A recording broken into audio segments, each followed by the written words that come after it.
আমাদের বাবা মা ভোট দিত ধানের শীষ বা নৌকায়, কারণ তারা ওই রাজনীতিতেই অভ্যস্ত, বলল ঢাকার এক বিশ্ববিদ্যালয় ছাত্র। কিন্তু আমরা চাকরি চাই, আমরা সিস্টেমের পরিবর্তন চাই।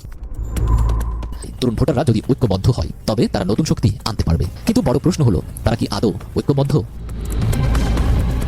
বাংলাদেশে ভোট দেওয়া এখনো পরিবারকেন্দ্রিক একটা ব্যাপার। বাবা মায়ের দলের প্রতি আনুগত্য অনেক ক্ষেত্রেই সন্তানদের ভোটের সিদ্ধান্তে প্রভাব ফেলে। একজন তরুণ ভোটার বলেন, আমার বাবা বলছে নতুন দলের পেছনে ভোট নষ্ট করো না, অভিজ্ঞদের দাও। কিন্তু আমি ভাবছি, যারা এতদিন আমাদের কিছু দেয়নি তাদের ভোট দিয়ে লাভ কি? অনেকেই মনে করছে, যদি তরুণদের দল পরিবারের আলোচনার টেবিলে জায়গা নিতে পারে তাহলে বয়োজ্যেষ্ঠদের ভোটেও পরিবর্তন আসতে পারে। কিন্তু তার জন্য দরকার সংগঠিত প্রচারণা। শহরের তরুণদের ভাবনায় পরিবর্তন খেলা খেললেও বাংলাদেশের ভোটের আসল খেলা হয় গ্রামে। সেখানে এখনো রাজনীতি মানেই ধানের শীষ বা নৌকা, নতুন প্রতীক, নতুন দল, এটা বোঝানো কঠিন। একজন বৃদ্ধ কৃষকের কথা, আমি এই বয়সে নতুন কিছু বুঝতে চাই না, যাদের জানি তাদের ভোট দেব।